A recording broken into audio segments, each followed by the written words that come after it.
Toela, hi, bonjour. My name's Tsepo, and for the past 5 months, I've been church hunting. I've been deconstructing for over a year now, landing on more progressive theological understandings of how to relate to and apply the Bible. I know this series is a risk, but I want to document this journey and invite any who are willing into the conversations I've been having with God.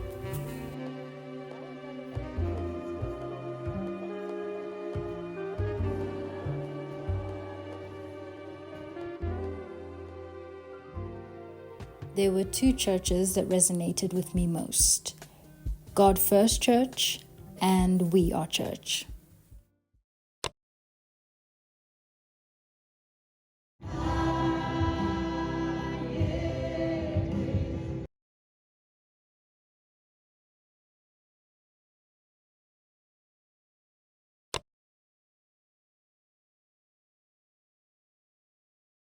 As you can see on the graph that's going to show up behind me, at about 2.4 billion Christians around the globe, a little bit of the elephant, and every religion is missing something, so nobody should say they have the whole truth. So Leslie Newbegin concludes to say, the statement that all religions are equal is just as arrogant as saying that Jesus is the only way to salvation. All right, oh my goodness. This church, if I found this church at any point last year, oh my goodness. Okay, but then again, I don't know. This church is just, they do so much right. The only thing is that at some point the person who was preaching he mentioned something about gender. But now we're a society of people who can't even agree on the truth that gender is real.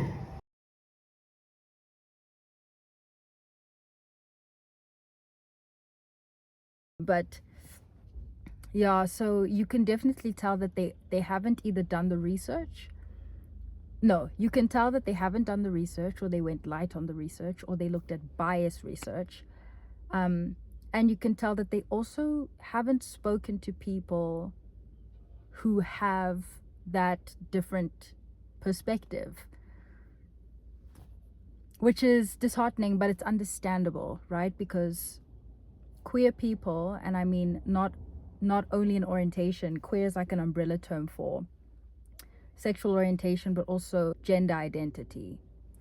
So people that fall under that umbrella wouldn't find themselves sticking in an environment like that long, because it's like, if you're going to go into research about the statistics of world religions in our country, or like, you know, the statistics of who needs to be evangelized to and how, and the questions they might consider, why not start with the queer community? Why not start with the most marginalized community? And this was something else that I noted near the end of his message, in his conclusion, when he was talking about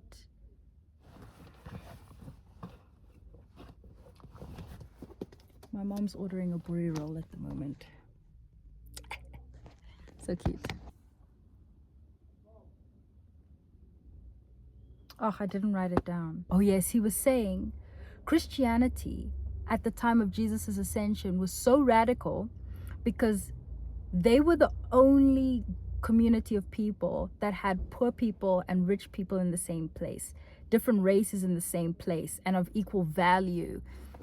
So even though the Greco-Roman world was seen as inclusive, because it was like, believe what you want, was sexually liberated, whatever, there was still division and classism, obviously. And I was just like, the church is not radical in that way anymore. We're not inclusive in that way anymore. Instead of having class divides or racial divides in the church, what we now have is identity divides, or rhetorical divides. Because now we discriminate according to political belief. Now we discriminate according to gender identity or orientation, which is still bad. And especially because now they are the marginalized. Yeah. some yummy stuff.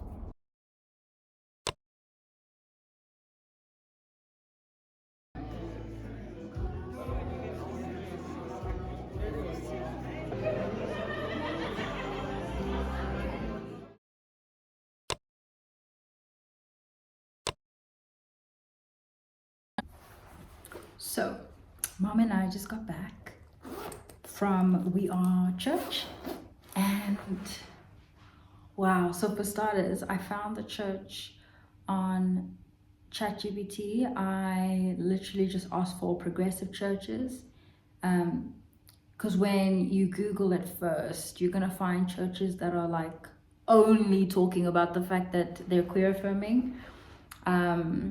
And for those of you who are watching this video for the first time, I'm looking for an affirming church just because of what I've deconstructed and some of the double standards I've seen in non-denominational or evangelical churches that really know how to exegete but refuse to exegete the scriptures that talk about certain marginalized groups. So for example, you'll see women preaching sometimes, which is clearly against, certain scriptures.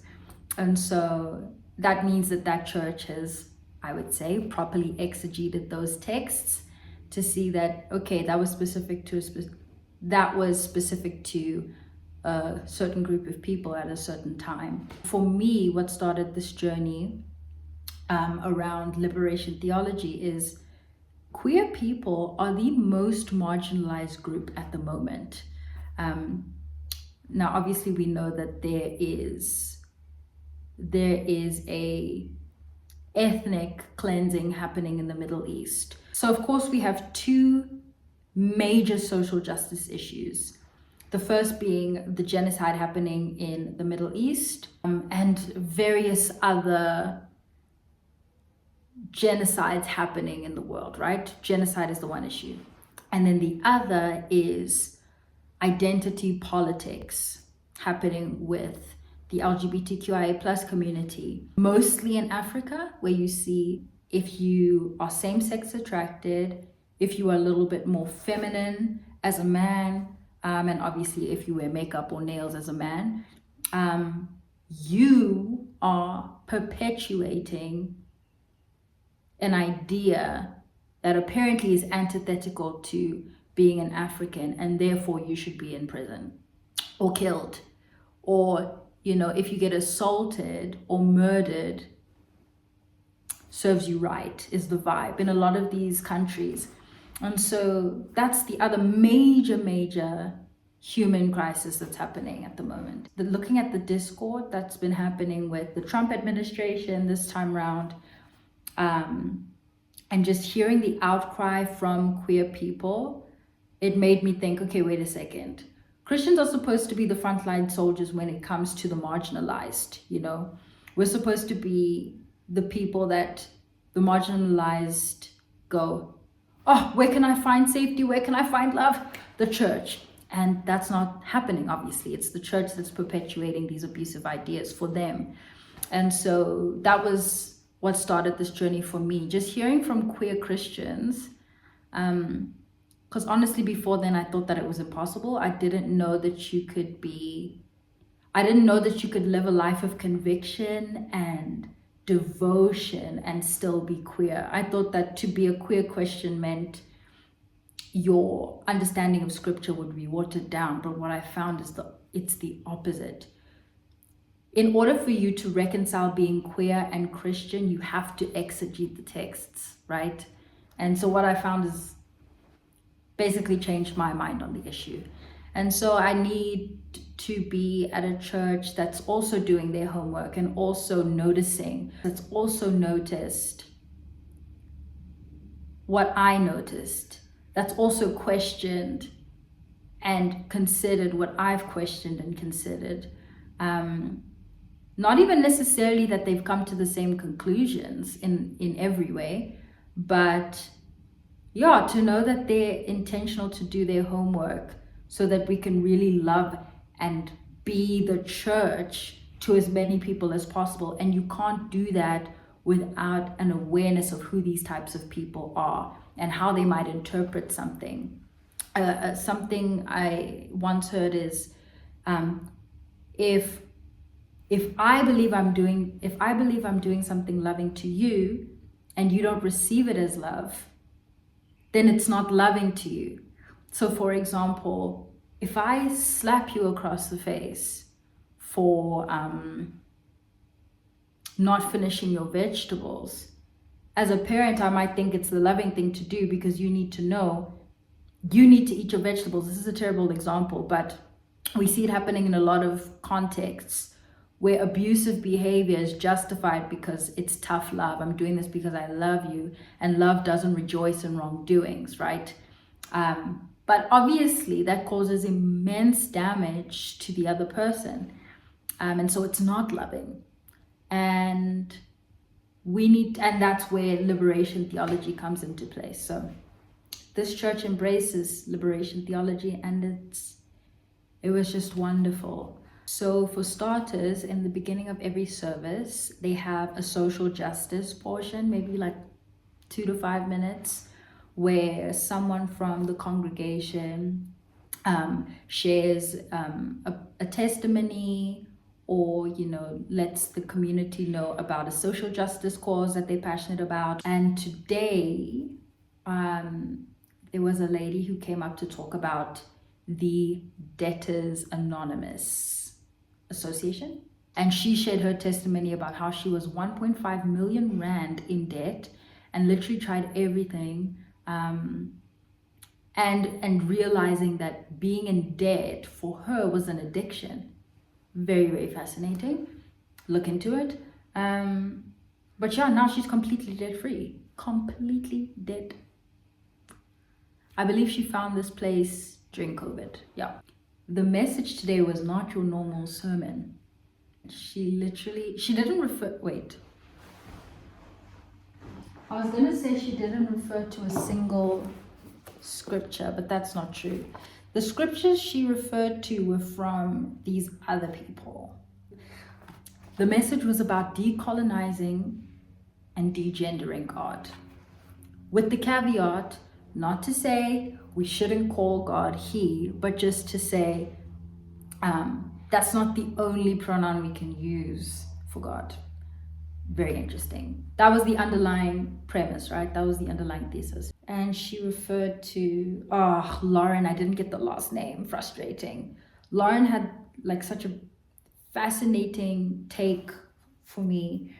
Very, very fascinating, referring to scriptures about like how God is feminized in a lot of places, in Hosea, in Isaiah. So yes, and then at the end of the service, there are like updates for various people in the congregation, including someone who is going to be leaving the country because of their transgender identity. They are actually from Uganda, so they fled Uganda to come here seeking refuge, literally, because in Uganda it's illegal and I believe punishable by death. Yeah, so they'll be going to Canada, because Canada's like, if you're marginalized, come, we will take care of you. And so yeah, a beautiful scripture, Psalm 139 scripture was read, and then a beautiful prayer was given that I didn't record. It was such a beautiful prayer, referring to scriptures, and just like, I don't know how to describe it. You can tell that these people really love the word and love God.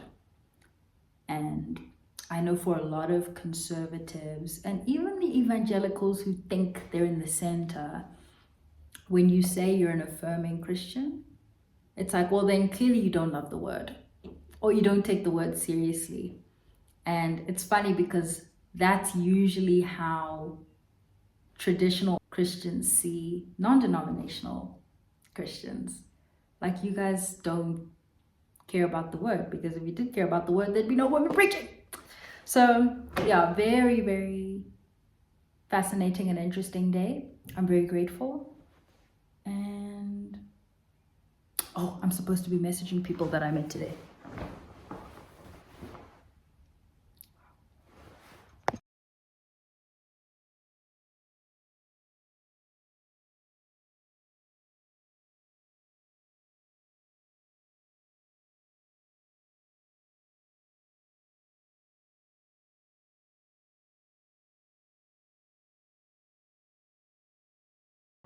So when women began to advocate for the right to wear pants in the West, what white men would say is this is going to descend into savagery.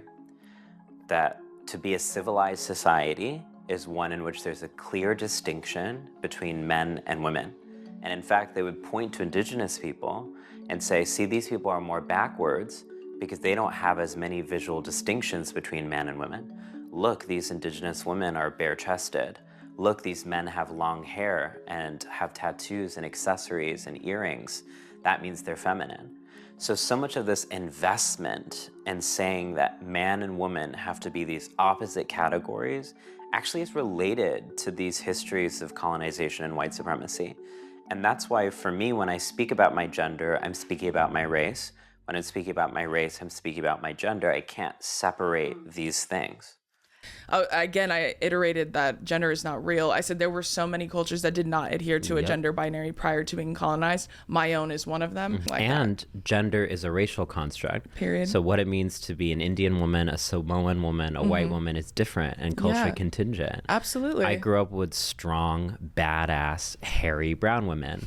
And that wasn't a violation of their femininity. Absolutely. But oftentimes I think when we're saying look like a woman or act like a woman, what we're saying is look or act like a white woman. Period. And we're Eurocentric. policing women of color into that. Absolutely. And that's why for me, like this idea of transness, we're building off of this legacy of actually saying there is no one way to be a woman. Absolutely. Actually, there's your way to be a woman. And I think people read that as erasure, but actually that's about entitlement. If you feel like you can universalize your particular point of view, that's a problem. Yeah. When I'm saying that I want a world beyond the gender binary, I'm not saying you don't get to be you. Yeah. Actually, you being you is totally fine. That's nothing And to it do with has me. been for thousands of years. Yes. Yeah. I get to be me. Yeah. And in fact, the more you are, the more I can be. Yeah. This zero-sum competitive mentality, we don't need that. Let's talk about sex, baby. So I realized this could have been like a whole separate video. But it's all right. So in terms of the word queer, etymologically, it started out as a derogatory term. I believe the story goes this father found out that his son was in a relationship with this other boy, and he was like, oh, disapproval. And then he used the word. He just made it up. Okay. So when I use the term queer, I'm referring to the spectrum of sexual orientation, which would include heterosexual, homosexual, asexual, everything in between. Moreover, this is why gender is also included in that. Because let's say you are androsexual. Let's say I'm androsexual. That means I am only attracted to masculine presentations. So I'm attracted to males, I'm attracted to cisgender men, transgender men, masculine presenting women, masculine presenting non-binary people. So see, that is very much related to gender expression, and how someone might identify. Now, with that being said, the reason why queer is so contrasted with straight is because our understanding of the word straight is synonymous with fundamentalist ideology. And what is that ideology? Every person born with male genitalia is a man. Every person born with female genitalia is a woman. And so men can only really be attracted to women, and women only are attracted to men. It's a very narrow view, but understandable. looking at how people talk about natural order and things like that. Like, okay, totally, reproduction can only happen this way, right? So cool. Anything that's outside of that picture is queer. Now, again, this is my simplistic understanding that I'm telling to you now. Do your own research, Blaze, if you really want to be informed. So it's worthwhile to give you background on why I'm even talking about queer ideology in the first place. In the beginning of last year, I was just seeing like all of these new terms being used, and I was like, why are there so many? Isn't it just straight, gay or lesbian, and bisexual? Like, why is there so many? When I read about asexuality, I was like, so let me explain.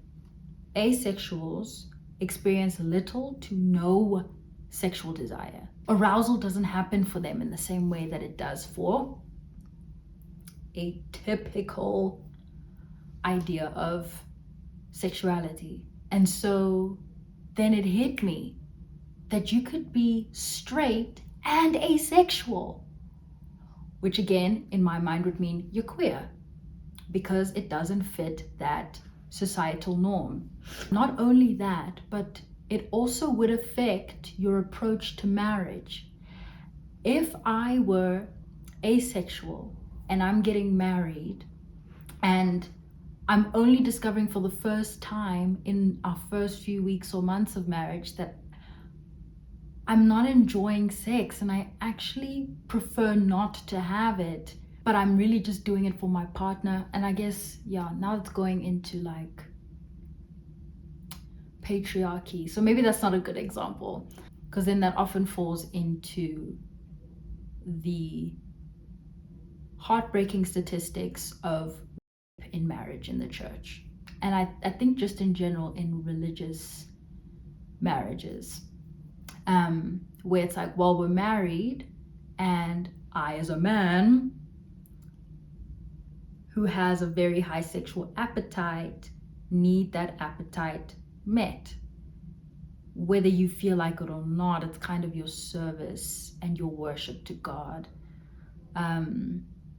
So yeah, it might not be a good example. In any case, it's helpful to know that about myself, so that if I have a compassionate, loving, Christ-like husband, he would then be like, oh, so you don't have, fascinating. And then there can be dialogue around boundaries and, you know, the nuances of how to love each other better. And I think just in general, even taking marriage out of the picture, it's good to know this so that we know how to help and love each other in general, to get perspective on people's boundaries and people's perspectives and people's approaches to things like sexuality. So in terms of me being demisexual, and this can be a whole other story time actually. So initially I thought that I was polyamorous and that'll be the story time. But again, as I was looking at these terms more thoroughly,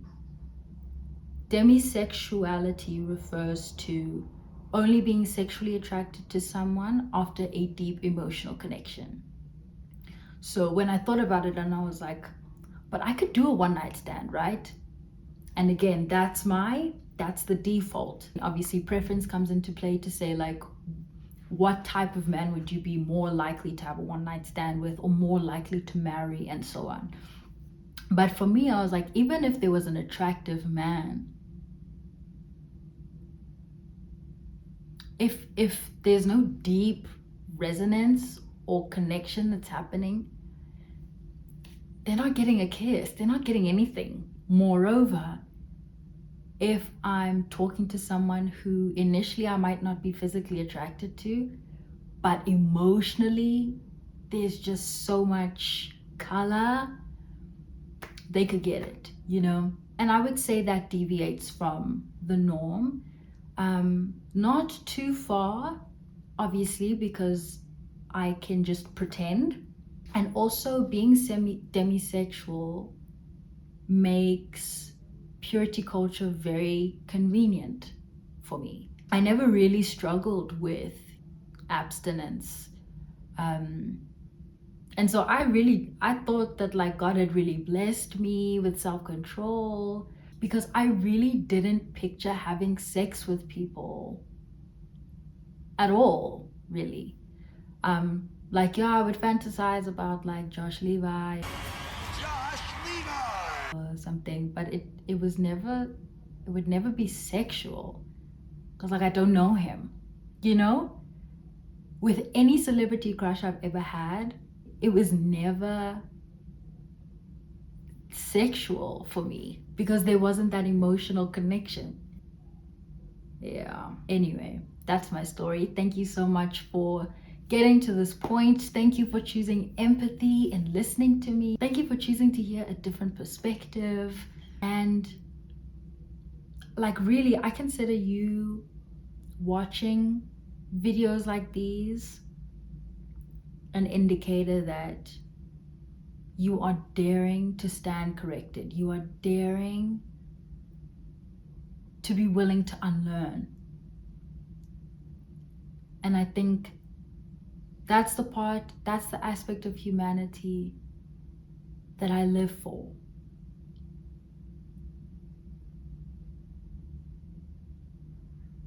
And have hope for.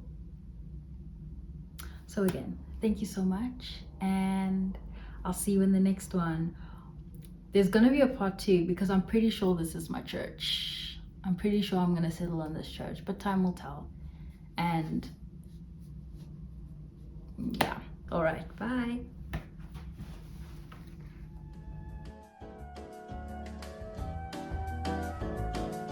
She's transgender. So yeah, wait, I have plans to go other places. So I woke up at 4:30 this morning, like literally in the middle of the night. And when I was at Pride, there was a whole bunch of people wearing like shirts and everything, and they were handing out flyers. And You cannot take a dog off the side of the road. Of course, can't do that.